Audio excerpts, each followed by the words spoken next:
말라기 4장 1절에서 6절 말씀입니다.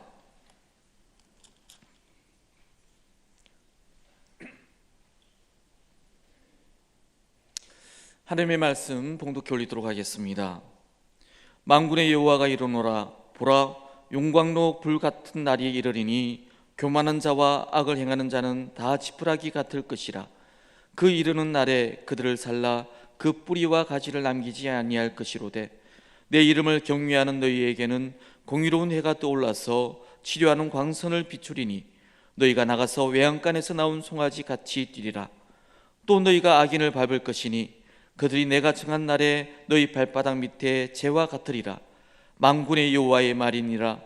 너희는 내가 호렙에서 온 이스라엘을 위하여 내 종 모세에게 명령한 법 곧 율례와 법도를 기억하라.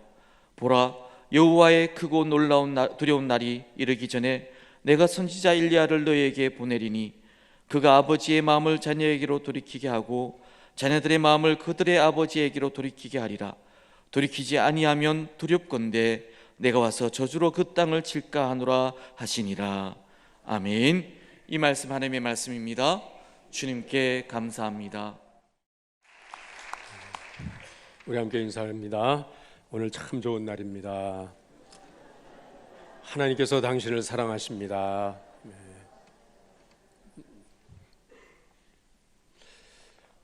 오늘 말씀은 구약 성경 39권 책 가운데 제일 마지막 책의 제일 마지막 장입니다. 그러니까 이 말라기 4장으로 구약 성경이 끝나요. 끝난다라고 하는 것은 뭔가 거기에 또 의미가 있다는 거죠. 자, 이렇게 구약 성경이 끝나고 신약 성경이 시작되죠. 신약 성경 마태복음 1장이 시작되면 이 말라기 4장과 마태복음 1장 사이에 그 갭은 얼마나 될까요? 얼마만의 공백이 있을까요? 얼만큼의 시간? 얼만큼 시간이 있죠? 예? 성경을 좀 공부하신 분들은 400년이라고 지금 말하잖아요. 우리 진 장로님이. 아니 말라기 4장 끝나고 신약 전서 간지 한 장 들어가고 바로 마태복음인데요 라고 그렇게 하시면은 이 성경을 모르고 하는 말씀이고, 말라기 4장으로 끝나고 나서 예언된 예수님께서 오시기까지 400년 기간이 있어요. 그래서 예수님이 오시면서부터 시작된 말씀이 신약 성경이잖아요. 복음서.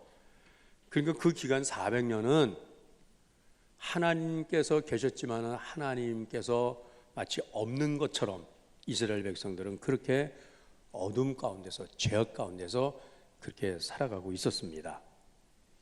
마치 지금 북반구 쪽에는, 알래스카나 북유럽 쪽에서는 하루의 길이가 낮 시간인데도 불구하고 하루의 길이가 너무 짧아요. 그래서 금세 어두워져요. 24시간 중에서 밝은 시간이 별로 없어요. 왜냐하면 태양을 바라보면서 기울어져 가지고서 태양을 보지 않기 때문에 그래요. 하나님을 보지 않고 살아가는 이스라엘 백성들에게 이러한 영적인 암흑기, 역사적으로 정치적으로 이러한 어둠의 시기가 오래 계속되는데, 이 말라기 예언자는 이 어둠의 역사가 끝나면 의로운 해가 떠오르는 그날이 올 것이다 라고 희망의 메시지를 저들에게 예언하고 있습니다. 곧 의로운 해가 떠오른다는 것은 바로 예수님께서 이 땅에 빛으로 오실 것을 예언한 말씀이에요. 그러니까는 오늘 이 본문은 이 대강절 기간에 해당되는 말씀이에요.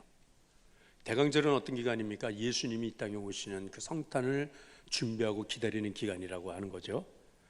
자, 여러분, 우리가 지금 지내고 있는 우리나라에서도 이 하루의 해가 점점 짧아지고 있어요. 지금 저녁 4시 반만 되면 벌써 어두워져요.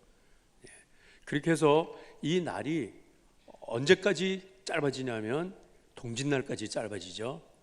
그래서 12월 22일이 되면은 하루의 길이가 해 비치는 시간이 가장 짧게 되고 어둠이 가장 긴 날이에요. 그런데 이 동짓날이 지나고 나서부터는 이제는 어둠이 점점 사라지고 낮의 길이가 태양빛이 점점 비치게 되는 그러한, 그래서 그때서부터는 이제는 봄을 기다리면서 희망을 가지고 살아가고 있는 것입니다. 그러면은 오늘 우리가 이 해의 길이가 가장 짧아서 온 세상이 어두운 이 어둠 속에 묻혀 있는 이 때, 이 우리나라의 이 동짓날과 예수님이 오셔야 될 그런 시기와 예수님의 성탄절과는 무슨 관계가 있는가라고 하는 것을 먼저 생각해 보겠습니다. 여러분, 예수님이 이 땅에 오신 날을, 성탄절을 12월 25일로 우리는 그렇게 지키고 있지 않습니까? 그런데 성경에는 어느 곳에도 예수님께서 12월 25일 날 탄생하셨다라고 하는 말씀이 전혀 안 나와요. 이거는 그냥 교회 전통으로 그렇게 12월 25일을 지키는데, 이 교회가 전통적으로 성탄절을 12월 25일로 지키게 된 그 역사적 유래는 기독교가 로마의 국교로 공인이 되고 나서부터 이 기독교 신앙을 자유롭게 믿게 됐을 때에 교회는 예수님께서 이 땅에 태어나신 날이 언제인지 그것을 연구하기 시작했어요. 그렇지만은 어느 날짜라고 딱 못 박을 수가 없었거든요. 그러면은 이것은 상징적으로, 의미적으로 어둠이 걷히고 다시 빛이 비치기 시작하는 그 시기가 아니겠느냐라고 해서 12월 25일이 로마력으로는 새해가 시작되는, 어둠이 완전히 끝나고 이제는 광명의 아침이 시작되는 그 날이 바로 12월 25일로 그렇게 해서 이것을 의미 있게 상징적으로 그날을 정해갖고 지키는 것뿐입니다. 그런데 어떤 이단에서는 오늘 교회가 10월 25일을 성탄절로 지키는 것은, 그것은 태양신을 섬기는 로마 사람들의 그 명절을 그렇게 채용한 거다. 그래서 25일, 12월 25일을 성탄절을 지키는 것은 태양신을 섬기는 이교도의 신앙을 가져와서 그렇게 한 거라고 그렇게 비난을 해요. 그렇지만은 여러분, 어느 날이라고 하는 것을 특정화시키는 그 날이 중요한 것은 아니라, 우리가 예수님이 분명히 이 땅에 태어나신 이 사건이 성경에 분명히 나와 있고, 그러면 그날은 언제쯤인가 라고 하는 것을 추측해 보니까 누가복음 2장 1절서부터도 예수님께서 태어나실 때에 그때는 가이사 아구스도가 천하의 모든 신민들에게 호적을 하라고 명령한 그때라는 거죠. 그러면 이 로마 황제 가이사 아구스토가 로마의 속국에 있는 모든 사람들한테, 식민지 백성들에게도 다 호적을 하라고 명령을 해가지고, 그래서 마리아와 요셉이 이 나사렛으로부터 올라가고 베들레헴까지 가는 그 사건이 그 시기적으로 어느 때인가라고 하는 것을 했더니 대략 12월 이 추울 그런 시기였다라고 그렇게 역사학자들은 그날을 이렇게 생각해가지고, 그래서 12월 25일쯤이다라고 그렇게 대략 추측해서 지키는 거라는 거죠. 그러나 이 서방 로마 캐톨릭 교회로부터 시작된 이 성탄절 12월 25일은 점점 저 북쪽으로 갈수록, 동방 정교회로 갈수록, 러시아 정교회로 갈수록 해의 길이가 거기는 더 짧고 밤이 점점 길어져 갖고, 인력상으로는 해가 언제서부터 길어지기 시작하면 1월 6일서부터 해가 다시 길어지기 시작하는 거예요. 그래서 그때 지금도 러시아 정교회나 동방 정교회는 성탄절을 12월 25일로 지키는 게 아니라 1월 6일, 1월 7일로 지키고 있습니다. 여러분, 12월 25일을 지키든지 1월 6일로 지키든 1월 7일로 지키든지 그것은 큰 의미는 없는 거예요. 단 중요한 거는 메시아가 이 땅에 육신의 몸을 입고 우리를 구원하기 위해서 이 땅에 오신 그날을 기념하고 그날을 축하하고 감사하는 날이 성탄절이라는 것입니다. 자, 오늘 이 본문의 말씀도 말라기 선지자는 예수님 오시기 전 400년 전에 예언을 동안 그런 선지자인데, 그가 예언한 말씀은 메시아가 이 땅에 오는 날에 대해서 곧 성탄절이라고도 할 수 있고, 마지막 주께서 재림하시는 그날을 말하기도 하겠습니다. 이 날을 인하여서 메시아가 이 땅에 오는 날은 어둠이 끝나는 날이요 공의의 햇살이 비치는 날이다라고 그렇게 지금 말라기 선지자는 예언하면서 그 날에 대해서 오늘 4장에 전반적으로 메시아가 오시는 그날에 대해서 이렇게 설명을 하고 있죠. 1절에 보시면은 메시아가 오는 그날은 용광로 불 같은 날이라고 말했습니다. 그 이르는 날, 용광로 불같은 날. 3절에는 내가 정한 날이라고 표현했고 5절에는 보라 여호와의 크고 두려운 날이 이르기 전, 이렇게 설명을 하고 있어요. 그러니까는 이 말씀은 메시아의 날이 임할 때에, 그럴 때에 이 땅에서는, 우리가 사는 이 세상에서는 어떤 일이 일어나는가라고 하는 것을 말씀하고 있는데요, 그것은 첫 번째로는 주께서 오시는 그날은 바로 우리에게 구원의 날이 된다라고 말씀하십니다. 여러분, 우리 믿는 성도들에게는 구원의 날이지만은 하나님을 믿지 않는 사람들에게는, 하나님 모르고 하나님을 등지고 살아가는 사람들에게는 그날은 심판과 저주의 날이라고 말씀하세요. 1절 말씀을 읽겠습니다. 1절, 자 시작. 만군의 여호와가 일어나라. 보라, 용광로 불같은 날이 이르리니 교만한 자와 악을 행하는 자는 다 지푸라기가 될 것이라. 그 이르는 날에 그들을 살라 그 뿌리와 가지를 남기지 아니할 것이로되. 여러분, 하나님 믿지 않는 사람들에게는 예수님이 이 땅에 메시아로 오시는 그날이 무슨 기쁜 날도 되는 것도 아니고 무슨 기다려지는 날도 되는 게 아니거든요. 오히려 그날은 저들에게는 크고 두려운 날이고 심판의 날이고 용광로 불 가운데 던져질 지푸라기 같은 그런 날이 될 것이다라고 말씀하고 있습니다. 하나님을 믿지 않는 악한 자들뿐만 아니라 불의를 행하는 모든 자들, 그리고 심지어는 우리 예수 믿는 사람들조차도 형식적으로 그저 건성거성 나 예수 믿는다라고 말하는 그런 사람들조차도 하나님 앞에 그날은 어떤 날이 될 것인가라고 하는 것은 고린도전서 3장 12절 13절에 또 이렇게 말씀하십니다. 함께 읽겠습니다. 시작.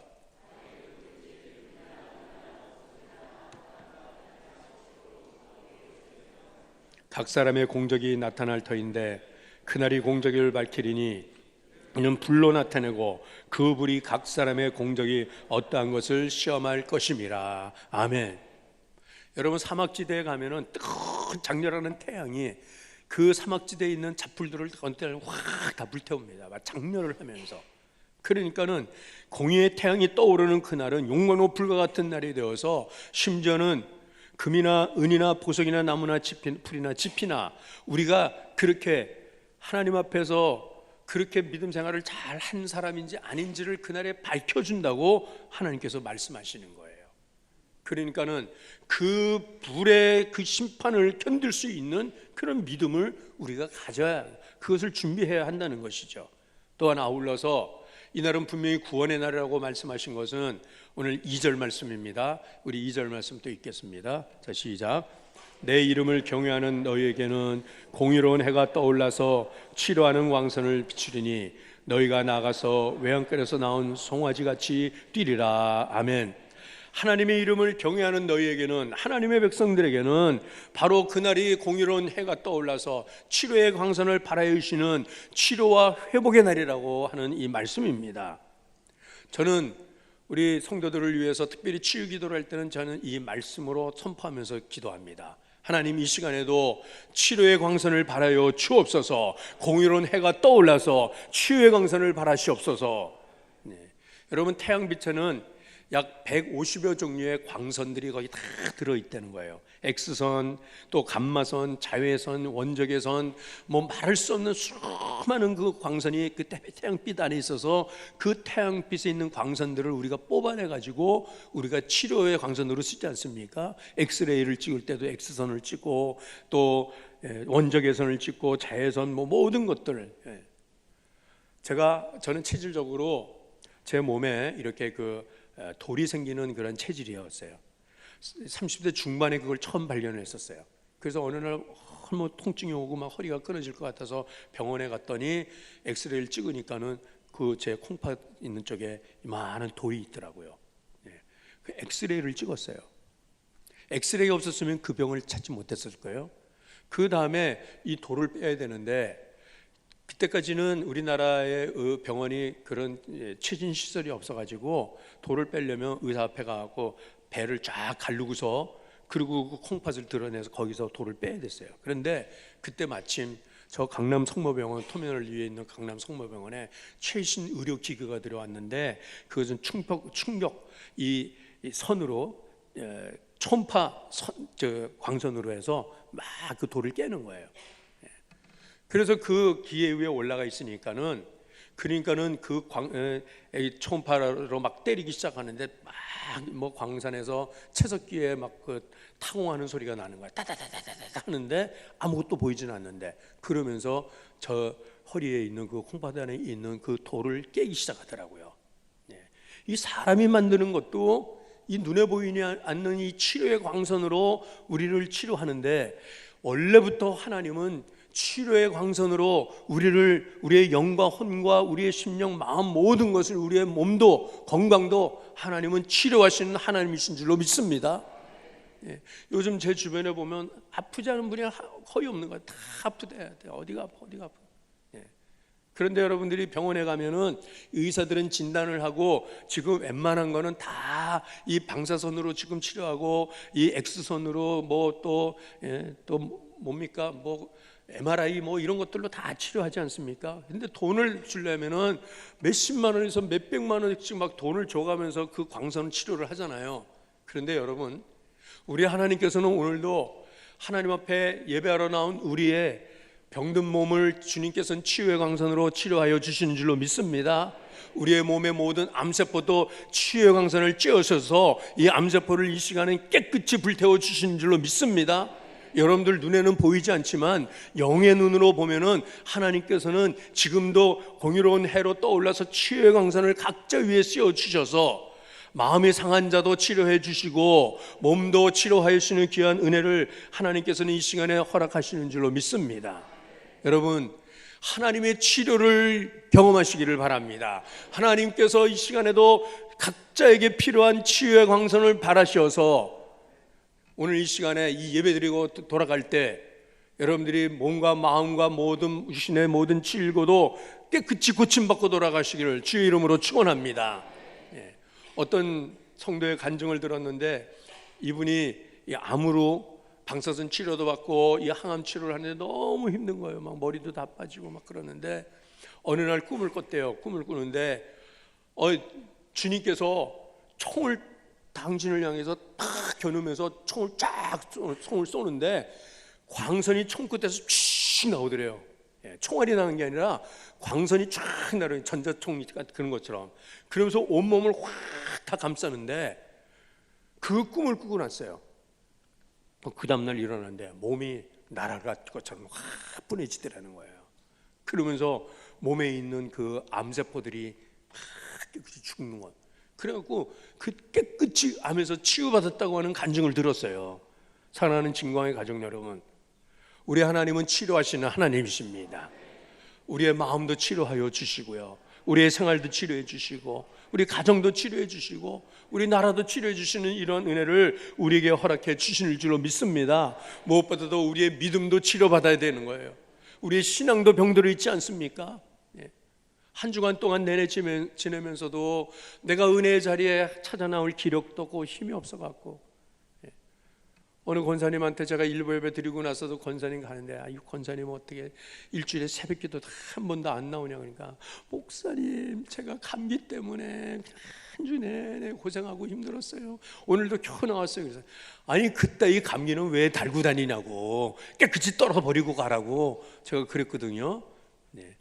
여러분, 새벽마다 나와서 치유의 광선으로 쬐임을 받고 돌아가신다고 하면 하나님이 그날도 건강하게 하실 줄로 믿습니다. 저는 제가 새벽에 나와서 우리 성도들을 위해서 안수할 때마다도 하나님께서 지금 친히 안수해 주시고 손을 언제쯤 나으리라 했으니까, 그러니까는 그렇게 나오셔서 새벽에 나와서 안수받고 돌아가시는 분들은 매일매일 그 힘으로 산다는 거예요. 그 힘으로요. 병원에 가서 공연히 여러분들이 의사한테 돈 몇백만 원, 몇천만 원 주고 치유받는 것도 좋지만, 기왕이면 하나님 앞에 나와서 치유받으시길 바라요. 하나님을 향하시기를 바랍니다. 저 북반구 쪽의 나라가 깜깜한 가운데 햇빛이 비치지 않고 지내는 거는 해를 등지고 있기 때문에, 해를 외면하고 있기 때문에 그런 거예요. 그렇기 때문에 햇빛이 거기까지 가지 않으니까 낮이라 그래도 깜깜하게 지내는 것 같단 말이죠. 여러분, 같은 지구촌에 살면서 어느 쪽은 어두컴컴하게 우울하게 춥게 힘들게 지내는가 하면, 어느 쪽은 밝고 환하게 밝은 광선이 비춰지는 것은 해를 향하여 얼굴을 들고 있으면 햇살이 쫙 비춰오지 않습니까? 오늘 이 자리에서도, 같은 예배 자리에서도 그 심령이 어둡고 병들고 아프고 생활도 힘들고 괴로워서 한숨 짓고 그런 가운데 계신 분들이 있다면 여러분 의로운 태양이신 하나님께 얼굴을 향하시기를 바랍니다. 하나님을 향하여 얼굴을 드시길 바랍니다. 하나님 앞에 내 자신을 드러내셔야 돼요. 우리나라 여자분들은 햇살이 딱 쨍쨍 쬐는 날이면은 얼굴 안 타겠다고 그냥 막 복면을 하고 눈만 요만큼 내놓고 공원 같은 데 가보면 막 장갑도 끼고 온몸을 가리고 다니는데 여러분 그건 병드는 원인이에요. 사람 몸에는 비타민 D가 있어야 되는데 이 비타민 D는 햇빛을 받아야지만 비타민 D가 몸에서 생성이 되거든요. 이 비타민 D가 없으면 면역력이 떨어지고 질병에 약하게 되고 그리고 기력이 쇠가 되고 이래서 우리는 이 몸에 뭐 비타민 A, B, C 뭐 다 있지만 비타민 D가 현대인들에게는 도시인들에게는 햇빛을 보지 못하는 도시인들은 할 수 있으면은 햇빛을 자꾸 햇빛을 받아야 돼요. 그래서 제가 보면은 외국의 여인들은 해만 비치면은 그냥 잔디밭에 공원에 나가서 팬티하고 브라자만 탁 걸치고 그냥 탁 누워가지고서 온몸에 햇살을 받잖아요. 그러니까는 건강한 거예요. 오늘 제 이 말씀을 듣고 앞으로 우리 진광교회 여자 성도들은 얼굴 가리고 다니지 마세요. 어제도 길 가다가 어느 여자분이 이렇게 인사를 하는데 얼굴을 다 가렸어. 마스크 치고 날이 추우니까. 그래서 제가 누군가 하고 이렇게 쳐다보니까 어느 집사님이 마스크를 빼더라고. 그 집사님이. 날이 추우니까 마스크도 하지만은 그러나 여러분 햇살을 향하여서 해를 향하여서는 항상 얼굴을 드셔요. 그 햇빛을 받아야 돼요. 마찬가지로 하나님을 향하여 얼굴을 드시길 바랍니다. 하나님 앞에 나오시길 바랍니다. 그러면 하나님께서 우리를 치료하여 주시는 줄로 믿습니다. 이 시간에도 하나님이 치료하심을 믿으시길 바랍니다. 우리 하나님은 나는 너희를 치료하는 여호와라고 하셨기 때문에. 자, 그러면서 이렇게 치유받았을 때에 그 사람은 어떻게 됩니까? 하나님께서 모든 묶임에서 모든 매임에서 그를 풀어주신다고 말씀하세요. 그래서 그는 외양간에서 나오는 송아지같이 힘차게 뛰어나갈 것이다 그랬어요. 밤새 외양간에 갇혀있던 송아지가 아침 해가 떠오르면은 그 푸른 초장을 하여 이슬 먹은 푸른 초장을 향하여 힘차게 달려나가는 것처럼 여러분 우리를 얽어매고 있는 우리를 묶고 있는 모든 사단의 사슬들이 또한 생활의 모든 얽매임들이 예수 그리스도의 그 공의로운 햇살로 비칠 때에 그럴 때 하나님께서는 그 가둬놨던 그 우리를 열고 외양간을 열고 하나님 앞에 뛰어나가게 하시는 이러한 은혜를 허락하실 줄로 믿습니다. 여러분 이 지금 갇혀있는 가운데 계십니까? 하나님께서 치유의 햇살을 공의로운 햇빛을 비추어 주셔서 어두운 가운데 묶여있는 우리를 해방시켜 주시고 자유하게 하시는 은혜가 오늘 우리에게 임하게 하시기를 주의 이름으로 축원합니다. 우리 하나님은 우리를 구원하시기를 원하시는 하나님이세요. 고린도후서 1장 10절 말씀에 그가 이같이 큰 사명에서 우리를 건지셨고 또 건지실 것이며 이후에도 건지시기를 그에게 바라노라. 아멘. 그러므로 여호와의 날은 우리에게 승리의 날이라고 말씀하십니다. 여러분 우리는 궁극적으로 예수 그리스도께서 승리하셨기에 우리도 승리하는 줄로 믿습니다. 오늘 이 말씀이 바로 3절 말씀이죠. 우리 3절 말씀 다시 읽겠습니다. 시작. 또 너희가 악인을 밟을 것이니 그들이 내가 정한 날에 너희의 발바닥 밑에 재와 같으리라. 만군의 여호와의 말이니라. 아멘. 여러분 결국 우리의 싸움은 영적인 싸움이에요. 사탄과의 싸움이에요. 죄악과의 싸움이에요. 그래서 우리가 우리 힘으로는 이 악한 사탄의 세력을 우리가 이길 수가 없습니다. 감당할 수 없습니다. 그래서 예수님께서 오셔서 십자가로 그 사탄의 세력을 멸하셨다는 것이에요. 복음은 바로 십자가로 악한 사탄의 세력을 멸하신 예수 그리스도의 십자가의 승리라고 말하지 않습니까? 우리 인생의 모든 문제를 해결하기 위해서 이 말씀이 창세기 3장 15절의 예언의 말씀이죠. 창세기 3장 15절 말씀 읽겠습니다. 시작.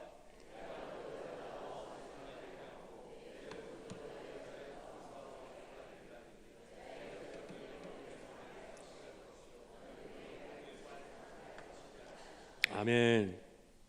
여자의 후손은 바로 예수님을 말씀합니다. 모든 사람들은 다 남자의 후손이에요. 남자의 씨를, 남편의 씨를 받고 이 세상에 왔지만은 그러나 오직 예수님만 동정녀의 몸에서 성령으로 잉태하셨기 때문에 그렇기 때문에 예수님을 여자의 후손이라고 유일하게 부르는데, 이 여자의 후손이 어떻게 한다 그랬습니까? 내 머리를 상하게 할 것이요, 원수 사단의 이 세력을, 그 머리를 밟는다 그러고 말씀하세요. 그러나 그 원수는 바로 그 발꿈치를 상하게 할 것이다.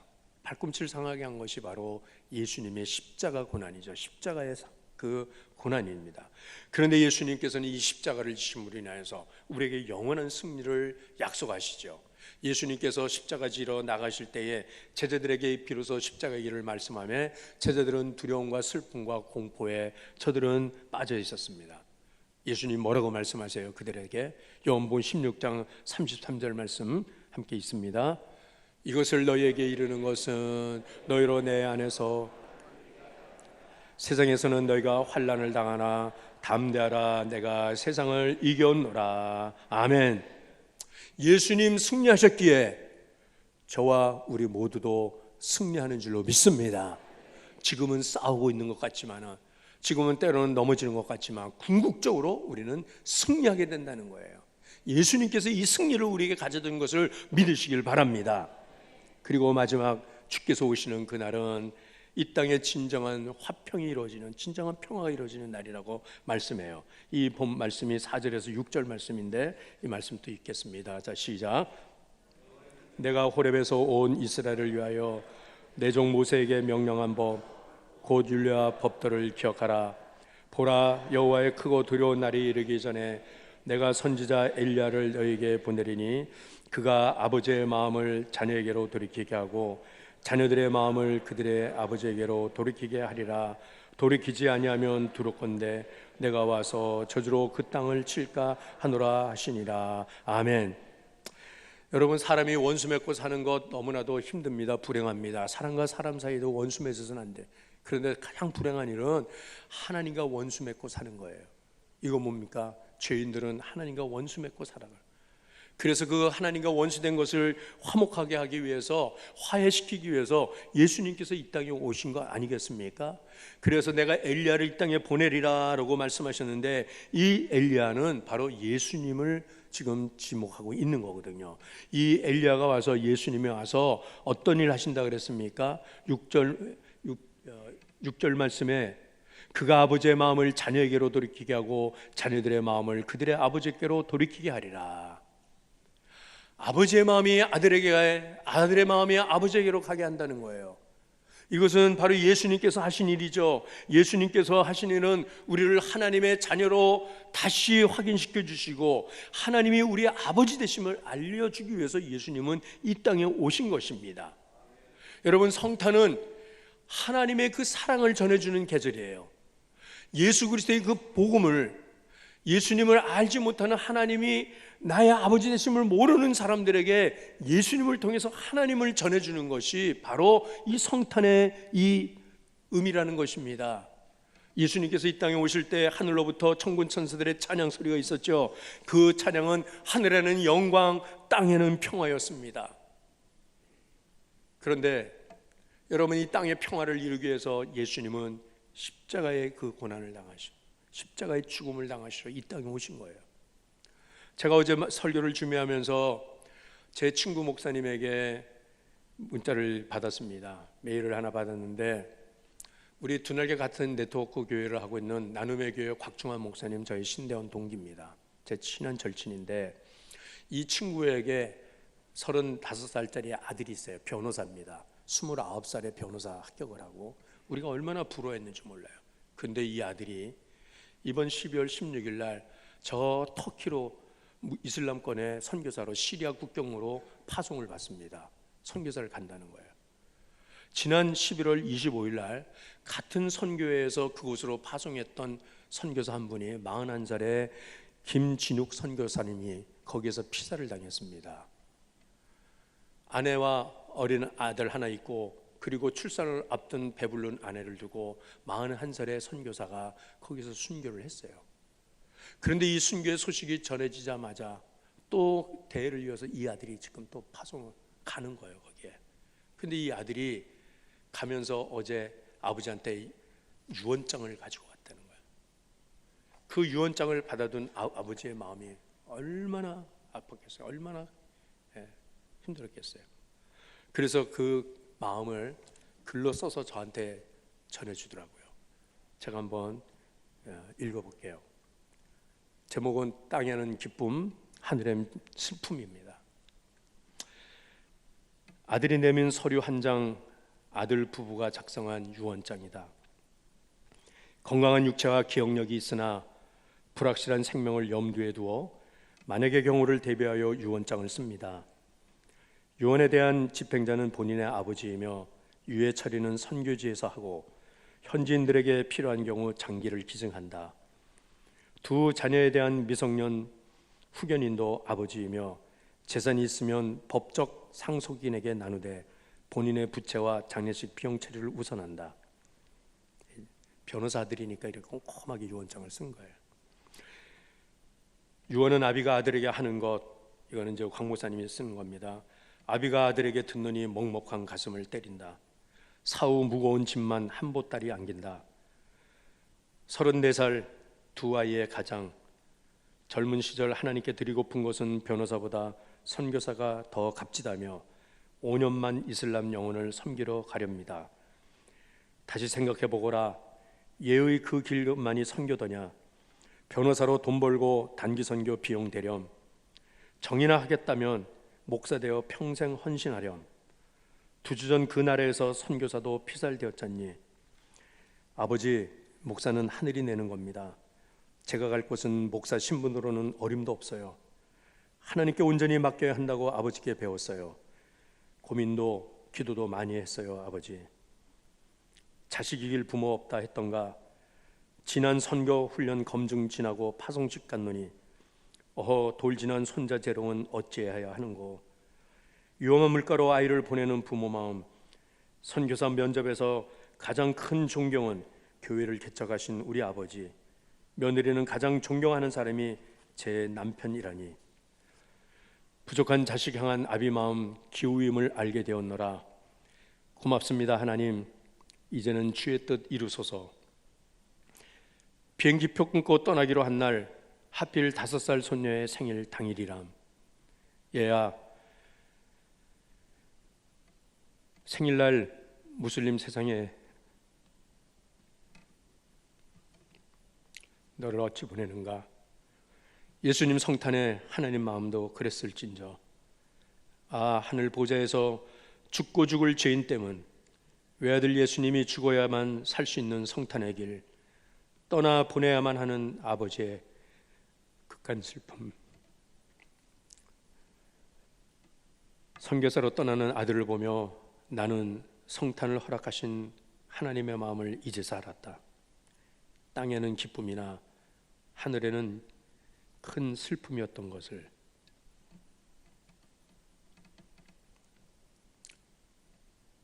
30대 변호사 둔 아들, 우리 친구들이 너무 부러워했고 너무 잘 됐다고 축하하고 박수 쳐줬어요. 근데 이 아들이 무슬림 선교지로 떠난다는 겁니다. 유언장을 작성해가지고 아버지한테 가져왔다는 겁니다. 왜요? 예수 그리스도의 복음을 전하기 위해서. 이 땅에 아직도 예수님의 구원의 소식을 알지 못하는 수많은 사람들이 있기 때문에 그 무슬림 세계로 어린 두 자녀를 이끌고 죽음의 땅을 향하여 지금 가고 있는 이 아들, 여러분, 바로 하나님께서는 바로 예수님을 이토록 우리에게 보내주셨다는 것입니다. 같은 지구촌에서 같은 시대를 살아도 어떤 사람들은 어둠과 슬픔과 눈물의 그러한 자리에서 한숨 짓고 그렇게 살고 있습니다. 왜요? 예수의 복음을 모르기 때문에. 이제는 하나님께로 얼굴을 돌이키십시오. 의로운 태양이신 하나님 앞에 나오시길 바랍니다. 그리고 내가 하나님만 바라며 산다면 죽음조차도 두려워하지 아니하고 내 남은 삶이 어떻든지 그것에 관여하지 아니하고 오직 하나님 그 은혜로 인하여서, 나로 인하여서 그 구원의 빛을, 세상의 공의의 빛을 또 비춰주는 그런 사람으로 우리는 살아가게 될 것입니다. 여러분, 삶이 춥습니까? 힘듭니까? 어둡습니까? 의로운 태양 대신 하나님을 향하여 얼굴을 드시길 바랍니다. 우리 하나님이 치료하실 줄로 믿습니다. 고치시고 회복시켜 주실 줄로 믿습니다. 세상의 자랑이나 세상의 명예나 세상의 그 어떤 것들도 하나님의 사랑에 좋게 비교할 수 없어서 이 젊은 나이에 41살의 젊은 나이에 주의 재단에 제물로 바쳐졌던 김진욱 선교사의 후임을 그 자리로 또 찾아가는 제 친구 목사의 아들, 여러분, 우리는 이처럼 우리가 다 선교지로 못 갑니다. 그러면 그 선교지는 어디입니까? 바로 지금 내가 있는 이곳입니다. 여러분이 섬겨야 될 이 진광교회입니다. 여러분의 사역입니다. 여기에서 여러분들이 그 은혜의 햇살로 날마다 비친다고 하면 공의로운 태양빛 안에서 나로 하여금 날마다 내 영혼을 건강하게 하시고 내 영혼을 더 힘있게 하셔서 그 은혜로 우리가 하나님 앞에 귀하게 쓰임받을 수 있는 남은 여생의 삶이 되실 주의 이름으로 축원합니다. 그러니까 기도합시다. 하나님, 이 시간에 나에게 공의로운 햇살을 비춰 주시옵소서. 치료의 광선을 바라셔서 하나님 내 심령 속에 어둠이 물러가게 하여 주시고 오직 예수 그리스도의 그 공의로운 빛으로 하나님 앞에 나오게 하옵소서. 우리 하늘 보좌를 버리시고 이 땅에 오신 예수님 내 마음에 모시게 하옵소서. 이 시간 함께 기도하겠습니다. 우리 아버지 하나님, 시간에도